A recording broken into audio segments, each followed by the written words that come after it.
What's up, everyone? Tyler Tamboline here, a.k.a. Toe Tag and Tambo. And we're back here at Run Pure Sports. We got a special edition. It's a free show this week, round 4, Showdown edition for the PGA this week at the Genesis. Got a lot going on. Our guy Neiman backed up a little bit, so I think we'll get a pretty good tournament tomorrow. We always do at this one. Obviously, Tiger was there today. Awesome to see. Back with my main man, AP. We're going to run through this show. We're going to talk today's rounds, who we like for tomorrow, some of the strategy that goes in with it, and then bring it all to you guys from there. In the future, this will be a premium show. So if you guys aren't signed up yet over at Run Pure Sports, get over there, get signed up, get in the Discord. We got Snyder's playbook. We got all the core plays, Hoop, AP, myself, Snyder, Uncle T, everybody doing their thing. And then Big T hops in the chat and posts his there. But AP, my man, we got a MMA night. We've got a NBA All-Star Weekend night. What's going on with you? How you doing this week? Yeah, doing fantastic tonight. So yesterday, we were talking like it was like the first day off in quite some time. No like NBA, no nothing. So me and the wife went out, had a good time, and I'm still kind of recovering. So it's fun. But I watched golf all day. Like I had a lazy day, watched golf, watched like all the coverage. ESPN Plus is just the nuts. Like right when the event starts, you're getting golf shots all day. So. I'm looking forward to this event going into tomorrow. I think there's some interesting strategies. We've seen big leads blown here. JT blew a 4-stroke lead in 2019, I believe, losing to JB Holmes. And on that day, it was really windy, but Spieth also shot like an 81. So I think big scores can be had. I think low scores can be had. And it's going to make for a very fun Sunday round of golf. Yeah, then even last year too, like you saw Homa bounce back. I think he was 6 shots back going into the lead, going into the final round last year to end up taking the lead, getting a hold of it there. Tony couldn't close it down the stretch. They went to the playoff. Homa got a little bit lucky. So we saw it just as recent as last year.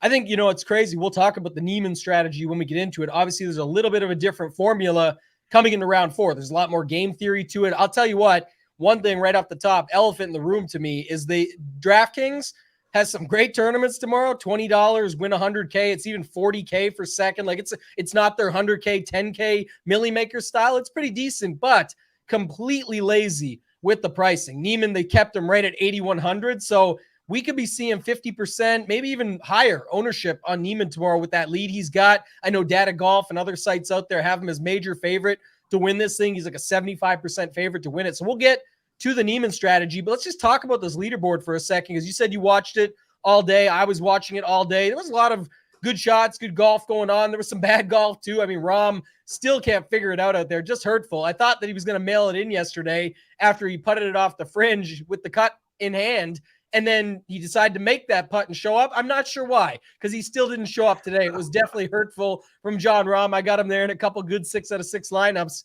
and it's just crazy that your Neiman lineup with 5 out of 6 crushes the number 1 player in the world, highest priced golfer of the week in your other lineups that are 6 of 6. So that one sucks. But Neiman, Young, Hovland, JT, and then of course Morikawa, Scheffler, McNeely, Homa, Leishman. That's just some of the guys, Grillo and Scott, to round out the top 10. What are your thoughts on these guys here? How do you sort of see it playing out, and what are some of the things that stood out to you today as watching it?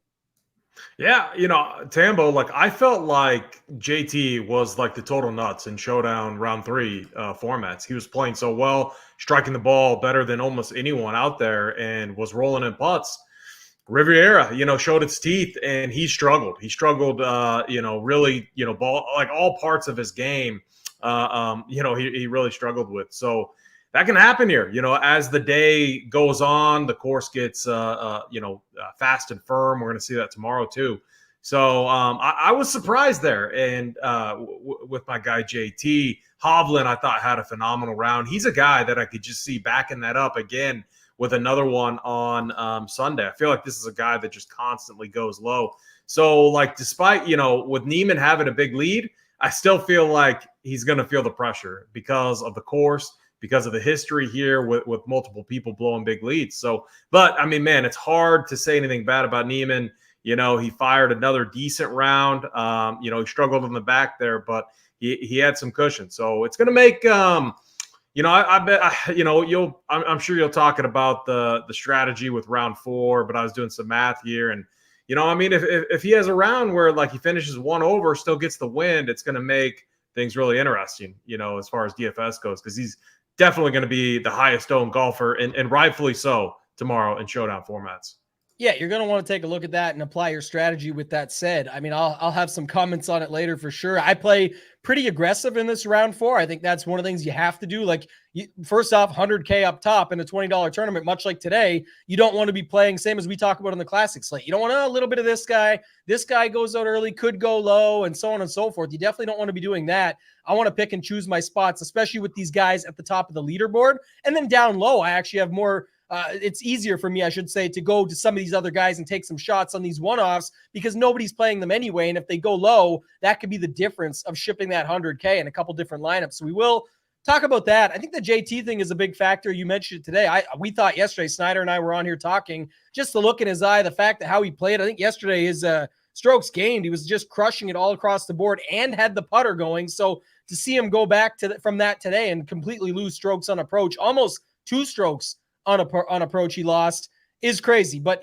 still was right there, still had the shots down the stretch. So it's interesting to talk about when we get to it later. We'll talk a little bit about tee time scoring and then go through the tiers quickly. But I do think, Hovland, spoiler alert for me, but it's the exact what I talked about with Homa. 6 strokes back. Guy has 3 wins in like his last 6 tournaments. So you think when Niemann looks up at that leaderboard after the first 9, if it's anywhere near close, there's not at least a little bit of fear in him? I think there would be. I think Hovland's definitely a guy that can track him down. Had by far the best numbers today out on the course. You just look at it, tee to green, almost 5 strokes, tee to green, lost strokes with the putter, and still shot 6 under. Some of the other guys today, Scheffler, very similar, not quite the same, but I mean, just as good and had a putter going. Grillo, Danny Lee, surprisingly down low. Paul Casey, Xander. Today, Xander was a prime example of it. Like, you didn't even think he was in the thing or anywhere near the mix. He's not in it to win it, but he came back and now he's all the way up to T12, which, Adam Scott is T10. And if you had to watch both rounds, you didn't get to see very much of Schauffele maybe on ESPN Plus, but you would have said, like, I'm seeing all these Scott shots. How is Xander right there with him? That's just the type of golfer that he is. Kokrak, Sepp Straka had a good day. And then a couple others Cantlay and Reavie had good days, but it was almost all around the green game and putter. Like Chez even lost almost over 2 strokes on approach. Inverse to that, Mark Leishman lost almost a full stroke with the putter. Bo Hostler lost almost a full stroke with the putter. So is that something you target? Just talking a little strategy here for a second. From the game theory aside of where guys sit on the leaderboard, I'm going to talk about that in depth in a minute. But how do you go about strategy when it comes to round 4 with that in mind? Yeah, I mean, for me, it comes down to, really, so, when we look at round 4 scoring, we want the guy that's going to win, obviously. Now, the case with Niemann is going to be interesting because he could technically shoot 1 or 2 over tomorrow and still win the tournament. And so it's going to come down to math. But if you get a guy like Hovland who goes 5 or 6 under and then wins or gets second, he's going to be optimal in your lineup. So it really comes down to somewhat position, somewhat scoring. And what's interesting about Riviera is we're seeing the low scores. Like you're seeing big scores and low scores. So that's, for me, what I think is interesting. And I mean, how do you think we should do this, Tambo? Like, should we just go down the leaderboard and like starting with the guys up top and then to the bottom, or like what do you think? I was thinking that for sure. We're going to go through it like the tiers. I just want to bring up scoring real quick first. And just 2 seconds, because it is a free show. People out there watching will know how we're going to be doing this going forward. This is kind of the intro to it. If you look at it, you mentioned it, AP, but like a birdie is 5.75 points. First place is already 13 points that Niemann starts the day with. But like you said, like I think Cameron Young could win this. I think Hovland could win this. Does that mean Niemann's not in the winning lineup? I don't know, but it's just the point is it's going to get really difficult. And you said it before. I loved how you said it. He could shoot 1 or 2 over and still be on the winner. He could shoot 5 or 6 over. We have no idea. Like I love what Big T said today in our Discord. Everyone factoring in, he's 8,100. Look at what he's done. You don't get all 3 days worth of points. You do start with 13 because he's in first. But those other 3 days of what he did, all those birdies and things that he did, aren't calculated in beyond the 13 points he gets for where he sits as of right now. That can go away. I want to talk real quick with the AP because this is one thing I look at every week, and I think it's a key part of the show that we'll have going forward. What is everybody else doing? And I like starting here. This is absolutely never where I would go. But if you just sort on your DraftKings setup, you can sort by position and start plugging in 1, 2, 3, 4. So you can get Neiman, like I said, very lazy pricing. Neiman, 8,100. Cam Young, 7,100. Hovland, 9,100. JT, 10,2. And I brought this up because it's unique right now. Everybody's in, like the top 5 are all in their own spot. 1, 2, 3, 4, 5. If you do it like that and put Morikawa in 5th, you can't fit anything. It's 5,600. So we'll leave him out. But now there's basically a 2v2 of Grillo, who's in T10 and leaves you with Scheffler in 6th, or you can swap those two out and you can go to McNeely and Kokrak, who leaves you with 6th and 12th instead of 6th and 10th. I'm not saying to go here. I'm showing you where people will start. I do think this is the interesting factor that not a lot of people consider is that you don't want this lineup, AP, because it's the same as everybody else has. And how often does a tournament after 54 holes end after 72 with 1, 2, 3, 4, 5, 6 still being in 1, 2, 3, 4, 5, 6 or all in the top 10? Not very often, especially not on a tricky, tough track like this one, and with the pressure of everything coming down the stretch of winning a PGA Tour event. Hard enough as it is. That's why some guys only have 1 or 2 majors or no majors for that matter. And this is not a major, but by the way, it did have a strength of field that was stronger than the Masters. So very much that type of feeling coming down. So with that said, what are your first thoughts on that? Like how, you look at plugging in just the leaderboard. How do you go about getting different with it? And then we'll go into the tiers after that. Yeah, it's funny that you bring that up. I did that same thing, and like tomorrow, it's so easy. If you want to, you can plug in Neiman, you can plug in Cam Young, Hovland. Now, like I do think there's potentially some locks like in this range, or really strong plays. Right. But what we saw with in round 3, big scores from JT. Speed struggled. Adam Scott really struggled on the back 9 there. So. I'm kind of I want to see when these guys are starting. I want to see if there's any potential guys that their position is fine, middle of the pack, but maybe they're starting on the back 9 and maybe they'll finish on the front 9. So I do something very similar to you where I plug that in. You get a kind of idea of what the chalk builds are gonna be, and then you figure out, okay, who am I playing, and then where am I getting leverage at? So that's kind of how I do it. It sounds very similar to what you do as well. Yeah, I definitely do that. That's why I said, like, it seems like it's crazy. Like everyone's looking for this magic strategy, as we always talk about, or like, who's the diamond in the rough? Like, oh, tomorrow Lee Hodges, the rookie, is going to have a great round. He could. I'm not saying he can't, and put him in your lineups if you feel that way and have conviction. But I'm saying instead of looking for that, what is everybody else? And remember, we're playing a game against other people. It's not always who you play, it's how you play it. I say this all the time. And we're looking at this lineup here and some of the natural pivots. You go down to Neiman. I mean, you could go off Neiman and go to Casey. Casey's T12 at 8 under. He can go up and take, he could come out 12 under, 4 under round, pin seeking all the way down the stretch. That's the other factor I'll talk about in a second. But just that example, or Sergio, or some of these guys, Leishman is right above it, is T6 at 10 under. You're telling me he can finish at 14, 15 under here, have that Max Homa type round from last year, coming off the momentum. He birdied 18 today, everything going into it, and Nima could fall apart. That's the difference people are forgetting. And that's just one little quick pivot that could do it. Maybe you have them both in a lineup. So I just want to make sure we talk about that quickly. But here's the other factor too I want to bring up. So Neiman, at this price, lazy pricing, as I mentioned, maybe 50 to 60% owned. Second, he's got leaders chasing him now. He's only 3 up on Young, let alone Hovland, Thomas, Morikawa, Scheffler, Leishman, very big names. Last year's winner, Homa, all right on him. So there's the pressure factor and how close they are and what they could do. And then on top of it, like you said, it's just not the lead that you would expect. It's not like he's still up 6. So he could actually end up playing and making mistakes, because if he was up 6, I think he'd be an even bigger fade, because he would play very conservative to try and just sneak his way there. Even though he gets you 13 points, the others can still find it and get you there. But in this case, it's tougher to gauge. So let's go through these tiers. Let's talk about it. Did you want to talk about tee times first? You said I do have them up here. They are rolling split tees. We had a bit of a strategy today with starting on the back 9, as you kind of mentioned. Andrew Putnam, Redmond, Reevy, Fratelli, Answer, Kazire, Knox, Piercy, and funny enough, Lee Hodges are the first 9 off essentially in the first half hour or so on that back 9. Do you like something from there? Or do you like that strategy a little bit? Yeah, so what you have to do though with a strategy like that is eat some chalk and then use like maybe a guy like Doc Redman who starts on the back. First tee time there is going to have really smooth greens. The weather doesn't seem to be an issue at all, but they get a finish on the front, maybe in better more favorable conditions. It just seems like the course gets faster, especially the back 9 as the day goes on.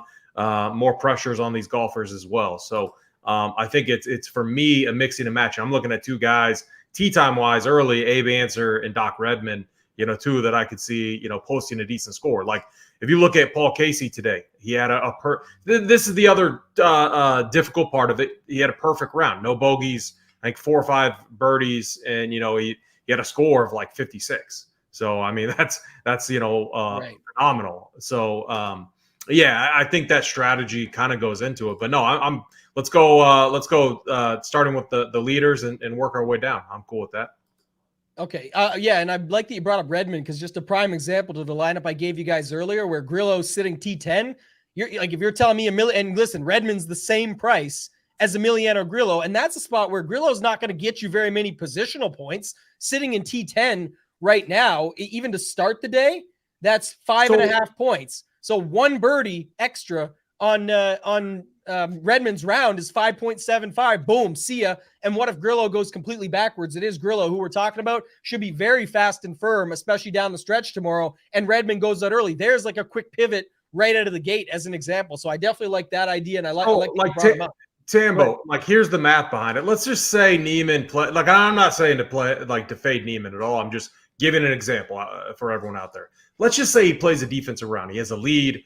So let's just say he has a round where he makes 2 birdies, 14 pars, and 2 bogeys. And then let's say he wins. So if you add all of that up, that's 39.9 Draftkings points. So what I'm saying is like you can get contrarian here. Now it's like his floor, Niemann's floor is much higher than everyone else's. But if he comes out and if you somehow pick, all the right golfers that just go ham, that's how you're going to win.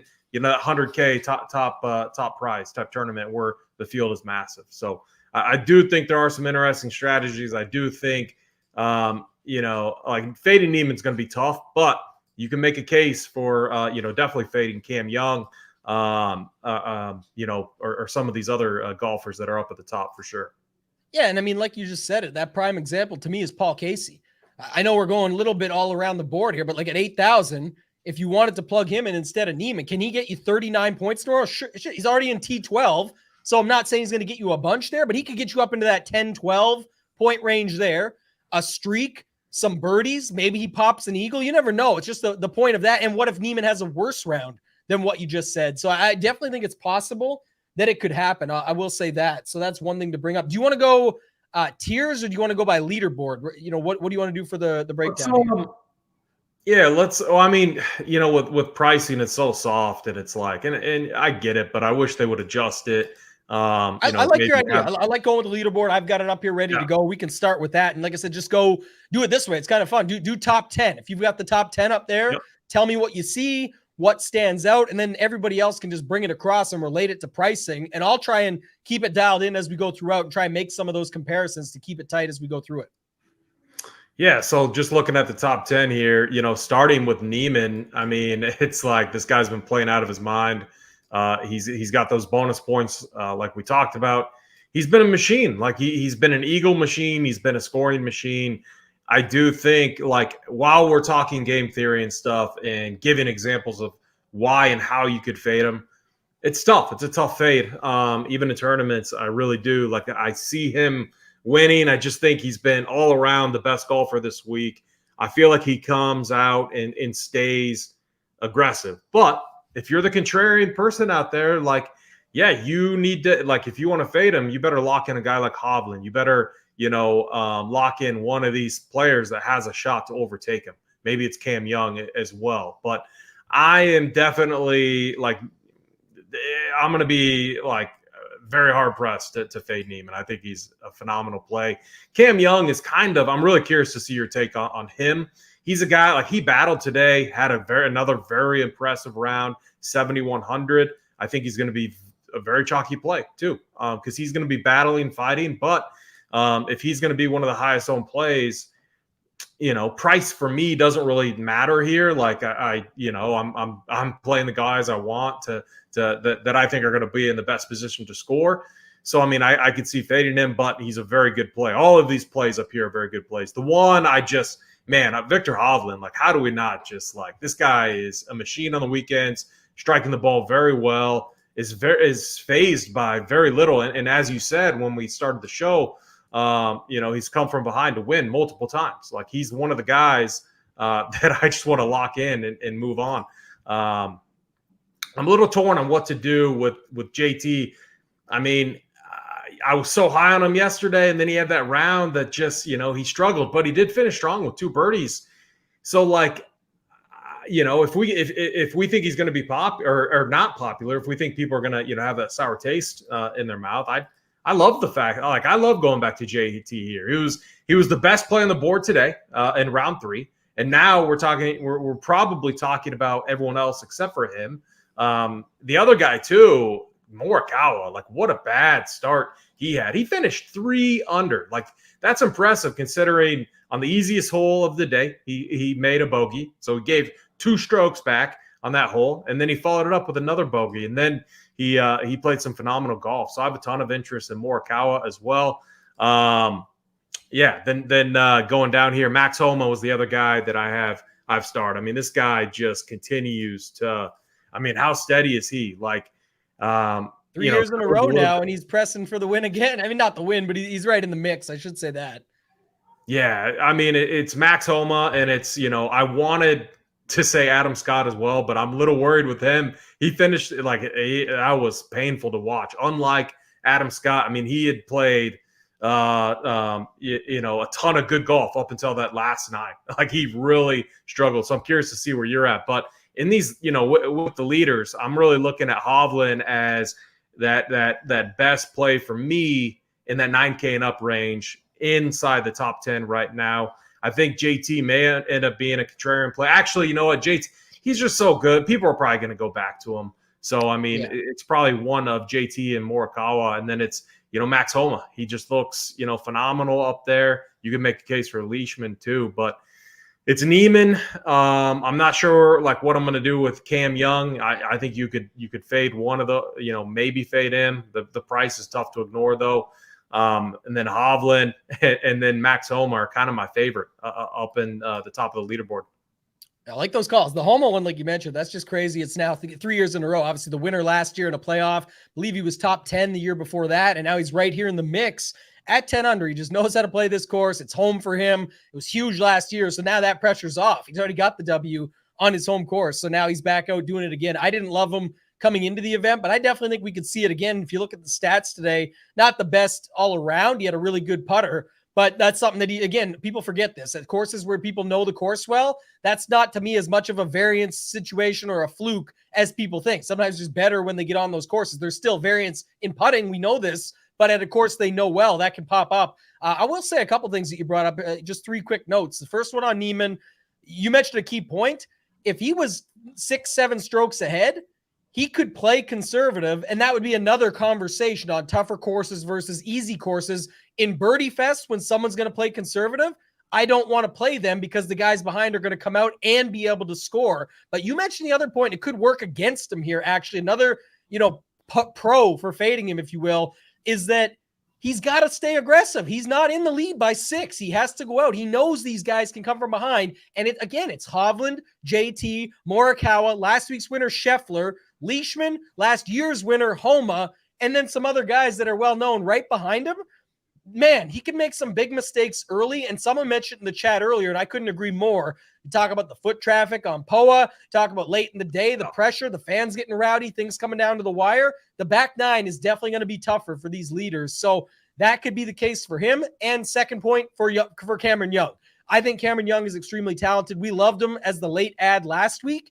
Came out and played well. It's continued on. His game is complete. The guy won. I mean, people don't know this, but Cameron Young, Wake Forest teammate of Will Zalatoris, and I mentioned it at the start of the week. Look, Willie Z's like 26. He did his thing, but he was 8,800. He's down there. The guy that was $2,100 cheaper, his teammate that has an extra professional career win on him with 2 wins on the Corn Ferry Tour compared to Zalatoris, is kicking ass and right on Neiman's ass 3 strokes back. So that tells you what you need to know there. I think he's fine. I don't like putting them all together. And before I go to Hovland, I'll tie in JT to this. My strategy today was to play JT without those 2. To be honest, none of those 3 came through. We know this. We can look at the numbers. It was 3 under for Neiman, 2 under for Young, 1 under for JT. Horrible rounds for all of them. And so that could definitely continue tomorrow, but I still like the strategy of if JT, no Young guys. And then if not, I actually like playing Young a little more than Neiman because of all the factors I've mentioned, plus the 40 to 60% ownership. I think he could make more mistakes than you think, and that could be the case down the stretch. As far as Hovland goes, the third point I wanted to make, for those that don't remember, I will say this, some will remember it, but Sunday Hovland is a thing. And this week it was Saturday Hovland, but even I think the only tournament he had a bad Sunday was actually when it was like pushed to a Monday. And we're like, so I guess it is a Sunday thing for Hovland, but 66, 67, 66, 67, 67, 68, and 64. Obviously different types of competition, different courses that he's out there playing, but talk about putting up numbers and having whatever his Saturday night regimen is. It's probably not sipping margaritas at home with anybody or doing anything like that. He's probably out doing his thing, getting ready for the golf. And that's why he comes out strong. Probably taking a few pumpers, man. That's probably what Hovland's doing. Getting all relaxed. Yeah, maybe. That's the thing. I do like, it's obvious to like him, I think. And I also like starting some lineups with Hovland and JT or just one of them, both or one of them, and no Neiman and no Young, and picking up some of these pivots. Maybe you stick with McNeely and Grillo and Homa and those guys. But you just got to remember, if we're saying Neiman's already going to be 50% owned, then you're like, oh, but I still have all these leaders. Well, you don't have the leader, so you're already a little bit different in that case. And then you could pick a couple 5% owned guys. You'll know who they are because no one's talking about them down below, or they're not necessarily completely popping. Our guy Butters in the Discord, he always got some sleepers off the board. You could do something like that. So as far as the top goes, for me, Hovland, JT, Kawa, Leishman. That'd be the guys. And then Grillo, I guess, rounding out the top 10. I think he is interesting at 6,500, but I definitely think there's other guys down the board that you could just make your best Grillo lineup and then swap Grillo for Redmond going out early off the back 9, that example we gave earlier, AP. So any other thoughts on that? If not, we can move to this T12 sort of Danny Lee down to, let's go down to T26 with Russell Henley. That takes up the page pretty much. Just 3 or 4 of your favorite guys in this range. The one thing to keep in mind, with the Neiman fade in tournaments, and one thing that you'll notice, you're rooting for a blow up like him you're rooting for the blow up and to someone to overtake him. When that happens, if you're watching where you're at in the leaderboard and your guys are doing well, it's crazy how you jump up, because it's gonna take down massive ownerships. He's gonna be so highly owned, and but at the same time, if he comes out and fires a low round, you're screwed. So you got to keep that in mind as well. But I liked your comments and your roster construction on the Neiman fade builds. So yeah, kind of to sum up that top range, Hovland is definitely my favorite play. Morikawa is up there. I like how he finished. The weird start, and then Max Homa as well. One guy I just wanted to also mention Maverick McNeely, Snyder's boy, quietly 3 rounds in the 60s. He's looked really good, but the approach play hasn't been as good. Kind of one concern. He's gotten kind of lucky around the greens and made a ton of putts. But Mav he's a California kid, right? Oh yeah, big time. Yeah, that's why we said last week the WD was probably to attend the Super Bowl, or at least an event of some kind related to the Super Bowl, being that it was in LA, of course, and he's in there. So I don't know, but he did have some good stuff today. I know down the stretch because he's in my main lineup, but I didn't, it's something. He's there. It's just like you said today, though. I think it was the most gained with the putter of anyone in the field. Yeah, it was the most of anyone in the field gained with the putter, and then lost strokes around the green, on approach, and still overall tee to green based on all that put together. Yep. You want me to go down to the next Go round? to the next range. Let's go Yeah. T12, sort of that Danny Lee, Kokrak, Casey, Schauffele. Oh, there's a lot of guys there. Down to sort of T26, T30, and then we'll do the last range as the rest of the guys. Yeah, let's start with, for me, Jason Kokrak. He's come out and, he's interested in the Saudi League. He was very transparent about what his goals are. He wants to make as much money as he can by the age of 44. So, I mean, on Sunday, he's going to be, he might not win, but he's, he probably has his eye on the prizes. And so, like, he's going to be gunning for a top 5, third place or up. So, like, he's going to be pedal to the metal, and he looked good. Fired a 66 today, 5 under. Ball striking was just phenomenal. Tons of interest in Kokrak. Xander looked good. I'm going to keep riding the wave with him. I have a ton of interest in him as well. Paul Casey, just like he feels like a very solid, safe play. 8K, soft pricing, like we talked about. He is right in the same boat as Max Homa. He looked very good today. Someone that's very safe to anchor your lineups with.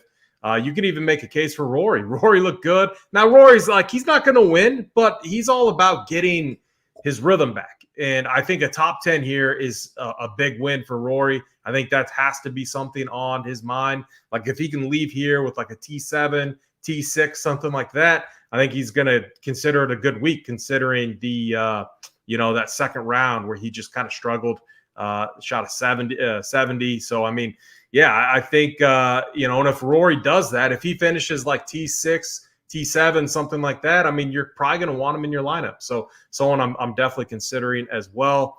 2 guys that I just, they looked, or unfortunately, one is the workbench play, Adam Scott. He was cruising. The dude was in cruise control, looked so good. And then that back 9, like, what was that, Tambo? What was he doing? I mean, that was just, gosh, and we're gonna see that tomorrow, and I'm afraid of, like, man, that's what I want to avoid, because he was bad. He had 4 bogeys and a 6-hole stretch or something, 6 or 7-hole stretch. So he's someone I'm very concerned about, and then Jordan Spieth too, the other guy I was on, very concerned about him. Like, the mojo didn't look like. Could Spieth pull off a good round? Sure, he could, but I do not like how he looked at all today, and moving as far back as he did, and just being so far off the lead, it's going to be tough for him to come out, in my opinion, and just fire off one of those magical Spieth type rounds. If anything, I could see him just going backwards even more. So he is looking like a full fade for me.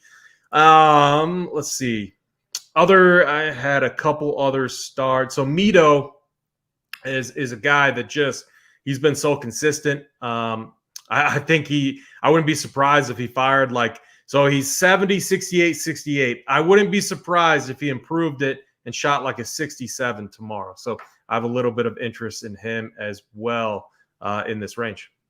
Yeah, I love the Rory call that you brought up. I'm with you on the Spieth side there too, but against him. But on the Rory side, just going and looking it up, I was trying to bring it up while you were talking, and I got it here now. But not a lot of measured rounds, not a good sample because it goes back to like July. But just again, talking about Sunday, Hovland, Rory on Sundays, 69, 66, 67. Like he's been putting up some low numbers as well. So being in the spot where he is, that T18, like you mentioned, just, could you see him plug in a T8 or a T10 or something like that? Absolutely. And that'll change gears. So if you can do 2 things. One, I think he's a good pivot off of Hovland. He's $400 more. You could do that, or down from JT. And then I like some Rory Hovland lineups together. You're going to say Hovland's your guy up top. You're going to plug in Rory to do his thing. And then you still have a lot of money you can spend with them.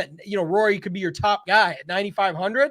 Hovland, your next guy at 91. Now you can start to plug some stuff in there and go a little bit different there in that range. So I do like that. Looking at the board here, Kokrak, you mentioned, Casey, I think is still solid. He hasn't stopped, had another great round today. Don't mind plugging him in. He's T12, will probably be a little bit popular. But if you're doing some of the stuff we talked about up top, or ways to go around it strategy-wise, of getting off Neiman and Young, maybe only having one of Hovland or JT, you can definitely use him, no problem. So I like him. I like Danny Lee. I like Bobby Mack. He got mentioned there yesterday, and this guy went out and did his thing. 4 under today, solid stats across the board. These types of conditions are good for him. And I think, again, no real fear, not a lot to lose tomorrow. It's, he doesn't play a bunch of PGA Tour events. Usually it's majors and invites and things like this, but at T12, he doesn't have a lot to lose when you sort of go in a little fresher when you know it's very unlikely you win being 11 strokes back to start the day. Just play your game. So I like him. And then a few other guys. You usually like Munoz, so I do like some Munoz there. Tringali, not enough scoring, but also hasn't made very many mistakes. So I like him. And then the last guy for me to round it out would be Bo Hostler. I talked about him all week. I said today he would be a sleeper. He came out, put up a 3-under number while losing almost 2 strokes with the putter. And if you go and look for tomorrow, he's still down there again, 6,600.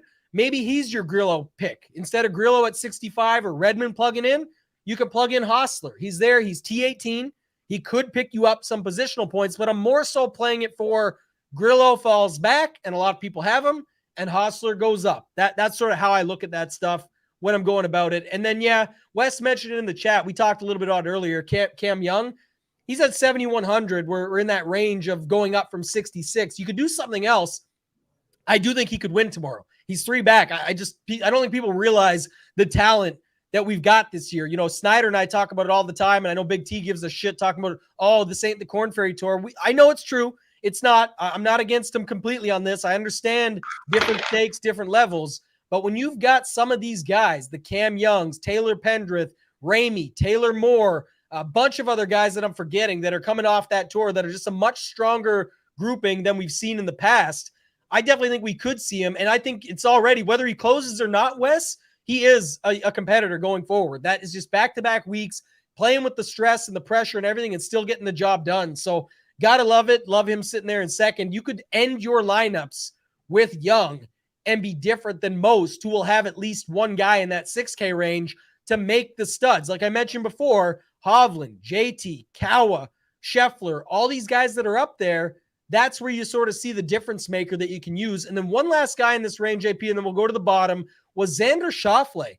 I think it's another spot here. So Schauffele is very close. I believe he's, $400 less than JT tomorrow. He did it today. He just did it today against JT.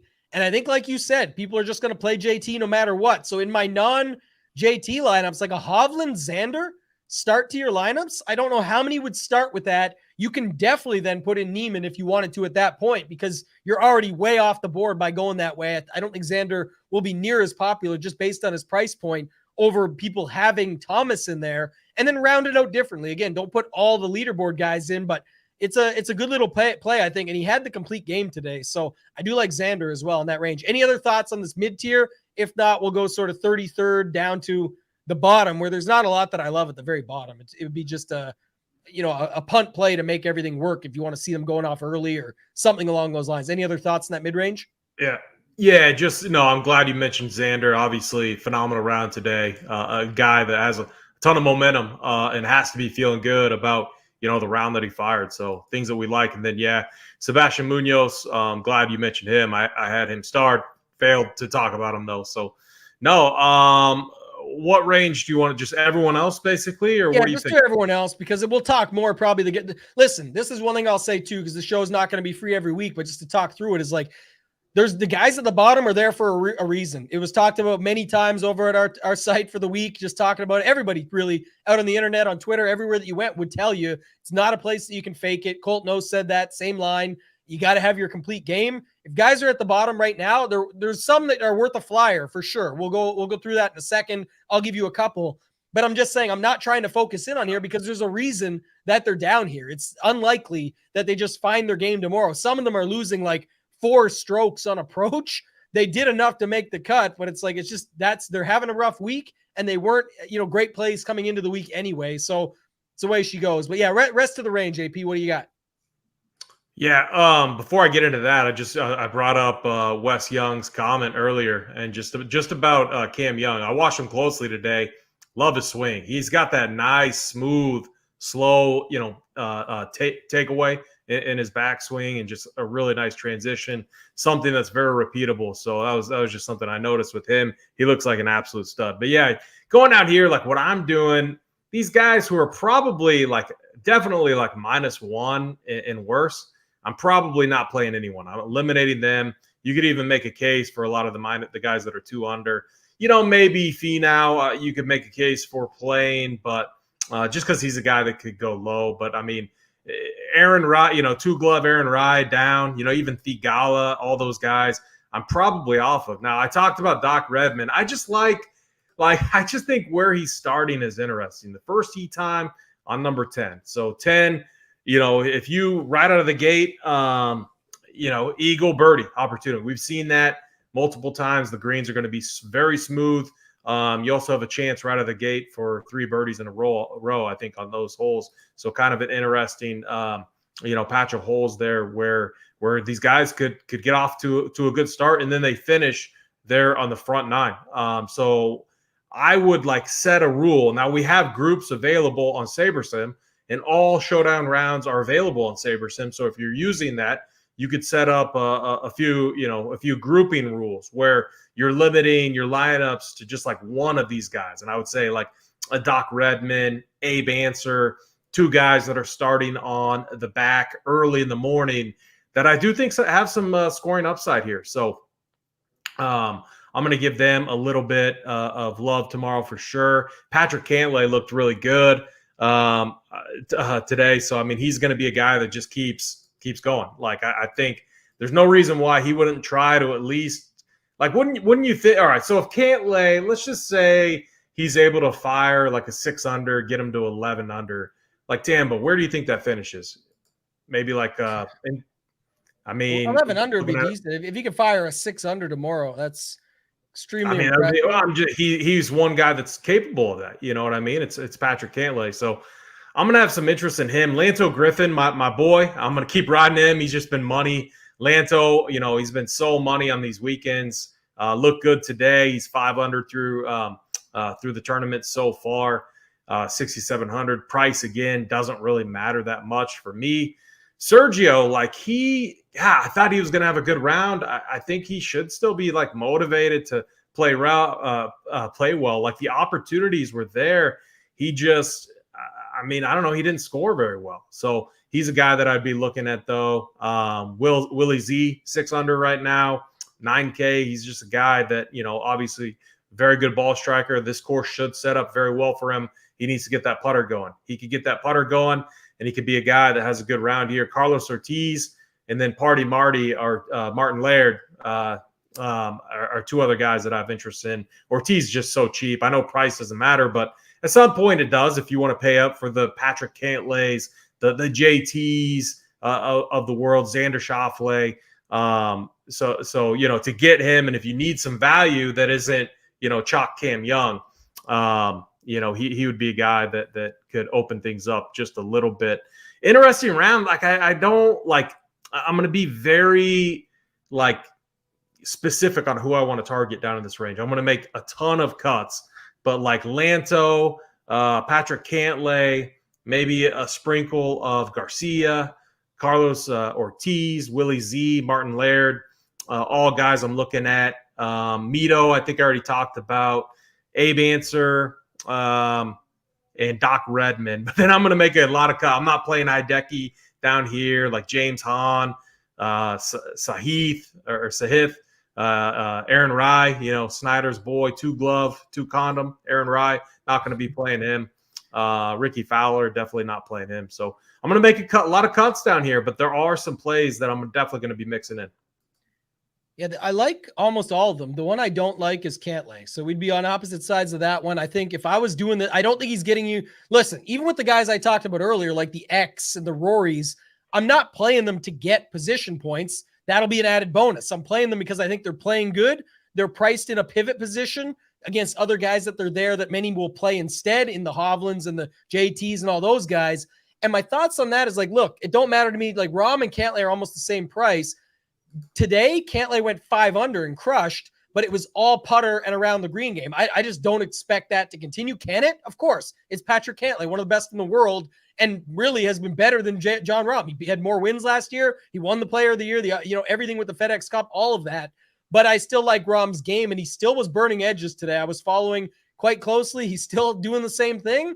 Maybe it's only for one round tomorrow to get us excited for 2 weeks from now when he plays in the API, but I think if I was going there, I would go to Rahm. I like a lot of the other plays that you like down here, though. And I think that's a way to go about it down in this range. Just looking at it quickly, AP, from a round 3 perspective, you've got Kazire, you've got Vegas, James Hahn, Cameron Champ. These are some of the guys that played well today.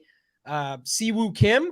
Now, if I flip it and go look for the entire event, the names that stand out to me that still are playing well are Kazire, Vegas, and Wise. So if I was to pick 3, that's how I'll look at it from here. They were decently owned coming into the tournament, at least not like a Wise wasn't owned, but last week he was, for example, and burned everybody, came out, did his thing. He's still in the mix, is having a pretty good week overall, and his round 3 was okay. So I think he's a guy that, again, just won't get enough ownership or anywhere near ownership that you need to even think about. If you want to play him, play him. Vegas, same way. Patton Kazire, sneaky. Last week, really solid. His round 4 last week, I believe, was really solid as well. If I remember correctly, I think he had like an eagle and threw, again, totally different course. But yeah, rounded it out with a 68 last week. And I think just looking at the numbers here, he looks pretty good. So I like guys like that. I love the Answer call. I talk about this all the time, but Answer loves a nice early morning round. Starts on T10, goes out early. And matter of fact, he's in the same group as Patton Kazire. So I definitely like him. I'm trying to see if there's any others. James Hahn, really good round today. And then Peter Malnati, where's he at? Because Hoops boy, Peter Malnati, he's another guy. We didn't talk about him. He's up at T18, mostly with the putter this week. But if you look at today, same thing, 2 under with the putter. He's in the mix, but he's cheap as another guy you could play down there. Anybody else that you want to talk about down in this bottom range, or any other thoughts you had on just construction, anything else you want to talk for round 4? No, I mean, I think down in that range, I just think it's good to make a lot of cuts. Like these guys that just are going to pack it in and just like they're, shouldn't have any motivation. Ricky Fowler is serving sandwiches on hole 9 to his caddies and players. Real nice guy. I said, but that's only one thing. Nice guys finish last. And he's not dead last, but it's just still, I don't care. He's not back. The game has not shown me anything. He made a He's cut. been so bad. Like, that's what we're celebrating now for Ricky Fowler, is making a cut. Yeah, I mean, Ricky, like he's going to be trying hard. He's going to be motivated, but that doesn't mean he's a play. Yeah, exactly. No, I think, I'm going to make a lot of cuts down in this range. I think it's, build a few scripts. Like you could even build some player groups and build it like you would a traditional NASCAR event where maybe you lock in like a Neiman up top, or, maybe it's Neiman or Cam Young, or if you're playing Cam Young, maybe you're factoring in that he's overtaking Neiman and maybe Neiman struggles, and then you're building a lineup around that. So I always say in Showdown, create a story, a narrative behind your build, and then, make sure that you think, you're getting guys that are going to score well and then finish well position-wise. Yeah, love that you brought that up. This is exactly why I love round 4. We don't get to script anything in the first 3 rounds or classic slate or whatever. All you're trying to script is who you think does well for the week, and they all play an individual game. While they still play the same individual game on Sunday, your lineups can actually tell a story. I'm playing the Cam Young wins, Neiman blows up lineup. I'm playing the field loves JT and thinks that he's still going to come through today, but I'm going to play the 2 guys around him instead that come from behind. He falls back, they dominate him and crush, and I land here. And because I'm doing that, now I can play one of Neiman or Young, and you just go about your builds that way. So we'll have our cores on the site. I also love you dropped the teaser you probably didn't even know you dropped. NASCAR tomorrow. $1 million up top. Again, if you guys aren't signed up at Run Pure Sports yet, that's okay. You have time. You can go over there tonight, get signed up, get in the Discord, get all of our NASCAR stuff, but hit the like button, hit the subscribe. That's what keeps this stuff free, and we'll keep doing these shows throughout the season. But get signed up, not just for the golf content we're talking about. It's all sports, one price, everything going on over at Run Pure. Get on there and get in, because tomorrow's a huge NASCAR day, right, AP? Yeah. Yeah, it definitely is. I'm the wrong guy to ask about NASCAR. I know very little, but you'll have some lineups. Don't lie. You'll be making some lineups. For sure. This is like one of my favorite events, though, because it's like there's always a lot of crashes, and I mean, as long as everyone stays safe. I don't want to say that, but no, it's going to be a fun event for sure. So here's my I'll end my side with my kind of final take tomorrow. I think we see Victor Hovland kind of do it again. I think he gets off to a hot start.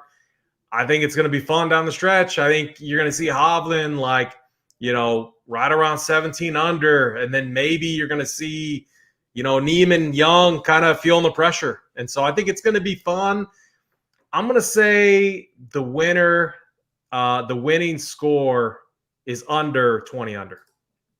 Yeah, I said yesterday 18, and I know what Neiman did today, but I think you could just say the same score. I think 18 or 19. I'm with you right there. I would definitely agree with you, and I still think it's kind of hot take-ish because of the fact that two guys are sitting right there at 19 and 16. But I just think with the conditions and everything we've talked about, and I love those builds, like just going with Hovland, getting off those top two, and then rolling it out. I think that's just a great way to go about it and see what happens, right? Even if it's only for some of your lineups, you don't fully trust the strategy of what we're talking about here, do your own thing. But I think Hovland, 18, 19 could get the job done. And nice Kevin just hopped in the chat and said, if it's 19, Hovey wins.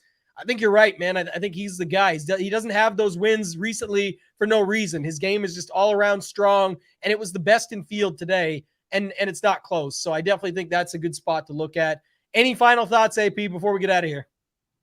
No, I think it's going to be a ton of fun. And yeah, I mean, so Brent God, are we serious? I mean, if you watch today, if you watch the guy struggle down the stretch, I'm telling you, it's going to be the back nine's going to be, it's not going to be a walk in the park. Like, it's going to be tough on these guys. That's what Riviera is. Oh, he's talking about the score. Like, he's lost. Like, Neiman shoots even, and then boom, he stays at 19 shoots wins. 600 tomorrow. Okay. No.